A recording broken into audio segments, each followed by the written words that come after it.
I have 3 bold predictions on the show tonight that are 9.5 or higher on the boldness scale.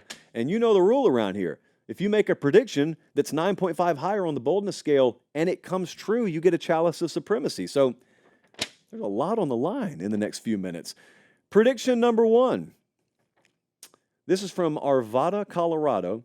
Shedeur Sanders or Travis Hunter will be in the running for the Heisman. One of them will win it.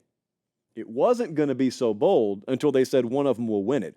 Travis Hunter is currently tied for having the 25th best odds. Shedeur Sanders currently tied for having the 18th best odds.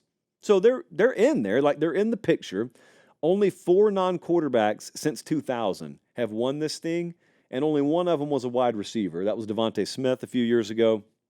So you need like a full-on Charles Woodson type year from Shedeur Sanders. And you also need to win. The team has to win. Like Travis Hunter, I meant. Shedeur Sanders as well. Colorado's offensive line's got to be good enough to protect him. But either one of them, you got to have a winning team.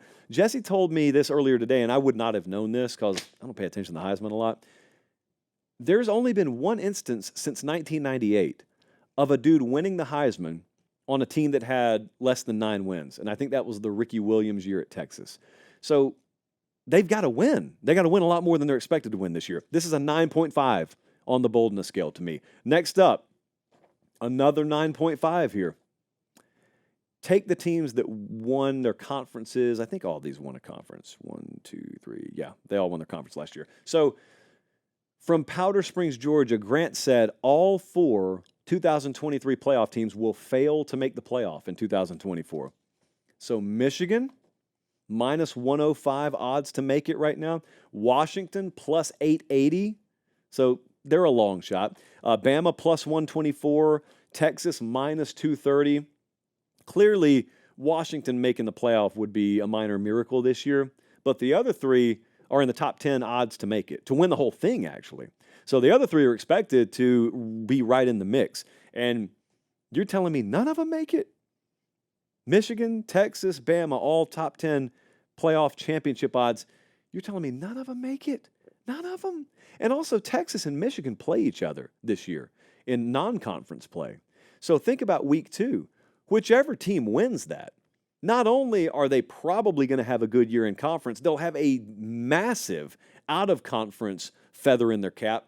How is the winner of that game going to go on and miss the playoff? So anyway, this is a 9.5 on the boldness scale. I think 2 or more of these teams are going to be in. Wouldn't surprise me if 3 out of the 4 were in. That's a 9.5. Next up, we take a serious turn towards negative town here. And this comes from Ackworth, Georgia. Dante says LSU is going 6-6 or worse, which is news because their total right now is 9.5 over under, win total 9.5. This millennium, LSU, 500 or worse finish. They've done it twice, and it was recently. It was both 2020 and 2021, I think. So it has happened. But I was just thinking along the lines of, like, what has to go wrong this year? And there is a scenario where things go really wrong. Maybe Garrett Nussmeier is just not the quarterback that you need him to be, and you're trying to replace Jaden Daniels. Maybe the running game, it never quite pans out the way you wanted it to. The offensive line is not the road grading unit that you thought it would be. Maybe major injury hits them. Defense doesn't take any kind of step forward. If those things were to happen, there's a world where LSU's that bad this year. But all that's got to happen, I think, for them to be that bad. And I just don't think that a Brian Kelly team's going to be that bad. So this is a 9 on the boldness scale for me. They also, Colin, could you show me their schedule right quick? They play an SEC schedule, but they don't play like the Florida version of an SEC schedule. So they've got USC to open the season. They're nearly a touchdown favorite against USC out in Las Vegas.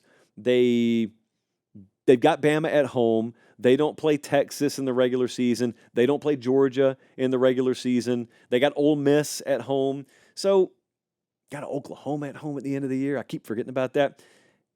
6-6, 5-7. That's a little bit too bold. I'm going to make it a 9. And lastly, this one's fun. This is a 9.5, but I'm going to tell you why. Jacob from Holland, Michigan said both teams from Iowa make their conference championship games. And my question is, how is Iowa going to make the Big Ten championship game? So Iowa State has the 5th best odds to win the Big 12. Iowa has the 6th best odds to win the Big Ten. Iowa State, as of today, I got no problem with this for obvious reasons. And if you're new to the show and it's not obvious, I love Iowa State. So there's your reason. They do have a top 10 team in returning production this year. I guess the bad news, if you want to call it that, is I told you they have the 5th best odds to win the conference. They play all 4 teams in front of them. They play Kansas State, they play Utah, back-to-back, by the way, to end the year. So they play all the teams in front of them. They do play Iowa in week 2. These teams play each other. It won't matter because it's not a conference game. So I think Iowa State's got a fairly decent shot here to make it. Now, they don't have to win it, to make it. Iowa, it's such a major shift in the Big Ten this year with no divisions. Previously, they just had to win the West.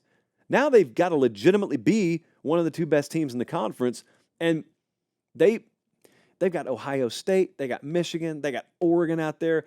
They have got to finish ahead of all but one of those teams. And I just flat out think that's going to be really difficult. And that's not even to say anything about how much progress needs to be made offensively. So that's a 9.5 on the boldness scale for me.